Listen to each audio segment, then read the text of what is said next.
Olá, começa agora o podcast O que é Destaque na Unicruz, que te atualiza com as principais informações da Universidade de Cruz Alta. Eu sou Luciane Dalsotto, jornalista do Núcleo Integrado de Comunicação da Universidade.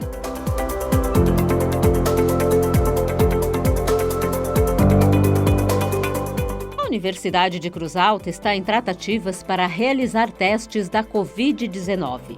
Recentemente, o reitor da universidade, Fábio Dalsotto, juntamente com a pró-reitora de pós-graduação, pesquisa e extensão, Janaína Kozer, apresentaram propostas à Prefeitura de Cruz Alta e ao Consórcio de Desenvolvimento dos Municípios do Alto Jacuí, o Comaja. A universidade colocou à disposição os equipamentos de PCR dos laboratórios instrumentais do campus, além de uma equipe técnica formada por professores e alunos. A professora Janaína Kozer, que participou da reunião, nos traz mais informações. Obrigada, professora, por atender o podcast O que é Destaque na Unicruz. E a senhora esteve presente na reunião de tratativas para que a universidade possa fazer os testes da Covid-19. Eu lhe pergunto se essas tratativas já avançaram e como que está a situação agora.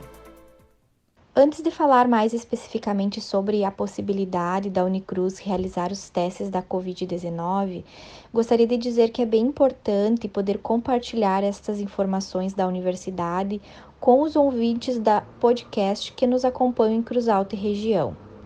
Bom, a Unicruz tem tratado dessa questão dos testes da Covid-19 com uma atenção especial.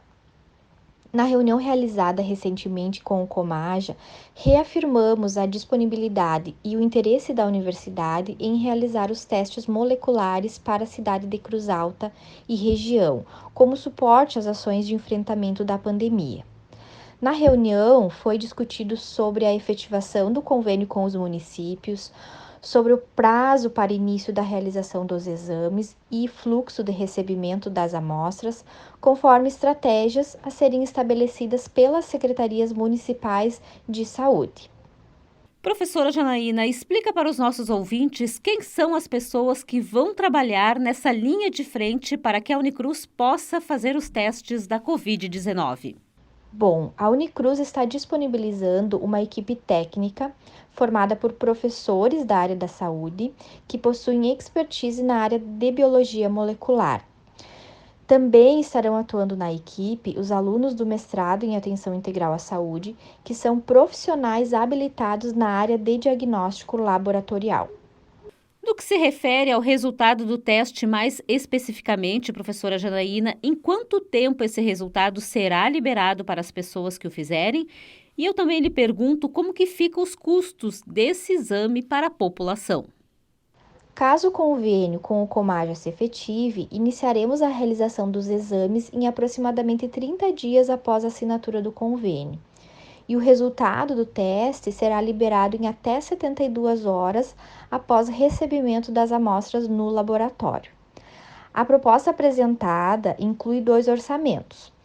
Um que contempla a realização de 6.000 testes, cujo valor de custeio é de cerca de R$600 mil, e o outro para a realização de 2.000 testes, com valor de custeio de cerca de R$260 mil. Esses valores incluem materiais de consumo, reagentes específicos para a técnica de biologia molecular que será utilizada, bem como EPIs e EPCs necessários para a equipe adotar as medidas de biossegurança durante a rotina laboratorial, ou seja, os equipamentos de proteção individual e os equipamentos de proteção coletiva.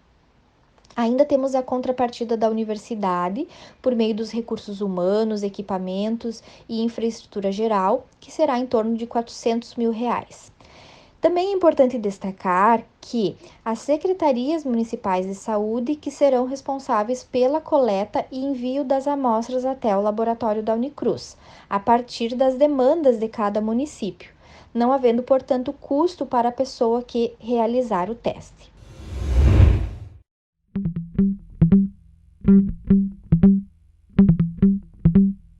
E o mestrado profissional em desenvolvimento rural da Universidade de Cruz Alta recentemente socializou os resultados de uma pesquisa sobre o uso dos agrotóxicos. O estudo comprova o efeito do produto químico na saúde dos agricultores idosos que vivem em áreas rurais. Quem nos fala mais sobre este assunto é a doutora em Bioquímica Toxicológica e professora da Unicruz, Roberta Catânio. Primeiramente, obrigada, professora Roberta, por conversar conosco.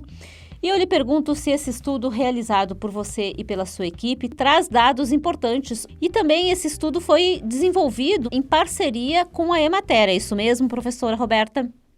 Em primeiro lugar, quero dizer que é um prazer poder compartilhar com os nossos ouvintes o resultado da nossa pesquisa.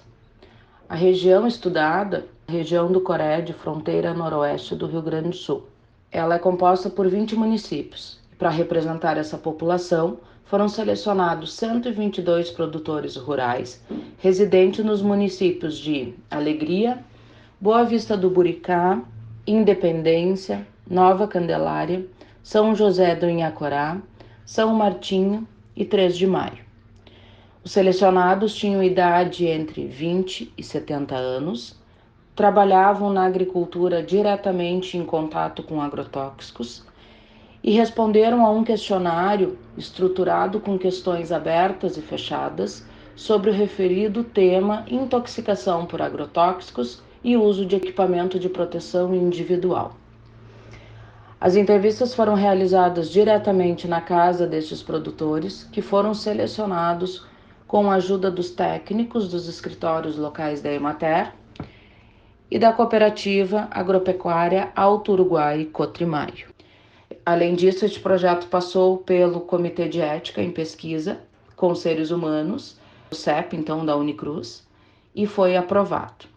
Este estudo feito pelo mestrado em Desenvolvimento Rural comprova os efeitos dos agrotóxicos no organismo dos agricultores. A pesquisa aponta problemas na saúde desses trabalhadores também, que apresentam inclusive doenças renais e hepáticas.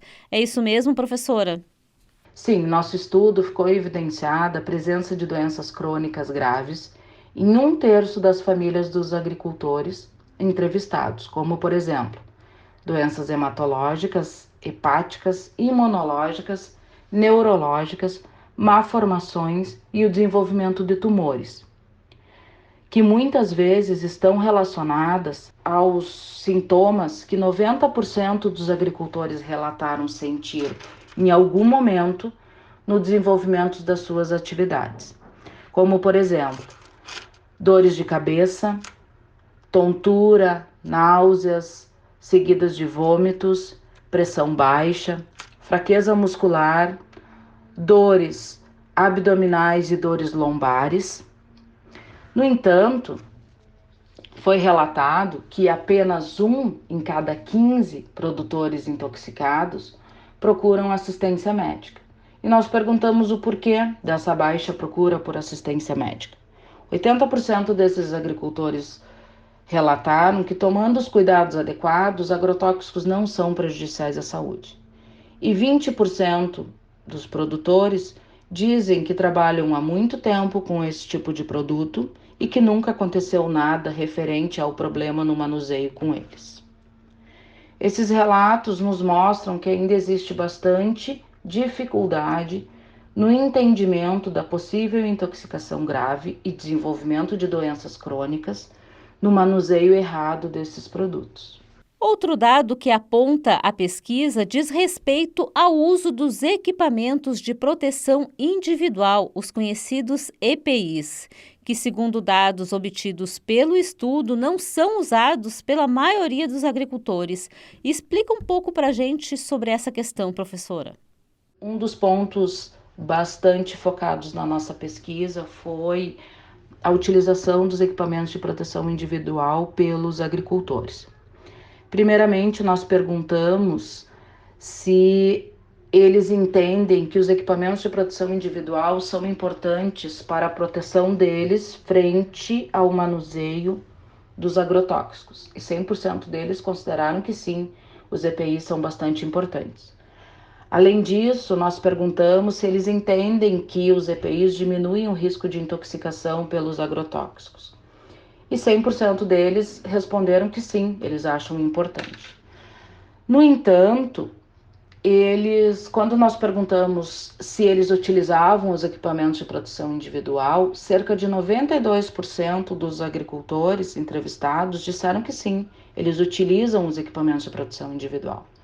Mas quando nós perguntamos quais os equipamentos de proteção individual que cada um deles utilizavam, nós percebemos que 10,7% somente do total dos agricultores entrevistados utilizavam todos os equipamentos de proteção individual que a Anvisa recomenda para ter uma real proteção contra a intoxicação por agrotóxicos. Isso nos mostra que, apesar de cerca de 96% dos agricultores acreditarem que os agrotóxicos causam prejuízo à saúde, eles ainda têm um problema de informação quanto à importância de utilizar todos os equipamentos de proteção individual. Que não basta tu utilizar somente uma bota, não basta tu utilizar somente a bota e a viseira facial, ou utilizar o boné árabe, enfim, tu tem que utilizar todo o equipamento de proteção individual para ter certeza de que está protegido quanto a algum erro que possa acontecer no manuseio destes agrotóxicos. Cabe salientar quais são os equipamentos de proteção individual recomendados pela Anvisa para que não haja contaminação por agrotóxicos. São eles luvas, máscaras, também chamadas de respiradores, viseira facial, calça hidrorrepelente, jaleco e calça com tecido específico recomendado pela Anvisa, boné árabe, capuz ou touca, avental e também as botas. Obrigada, professora Roberta, pelas suas informações. E você acompanhou o 5º episódio do podcast O que é Destaque na Unicruz, que te atualiza com informações semanais da Universidade de Cruz Alta. A edição deste conteúdo é de Oscar Van Riel e Wagner de Oliveira. Na apresentação, Luciane Dal Sotto. Na próxima semana, voltamos com mais notícias para vocês. Até lá!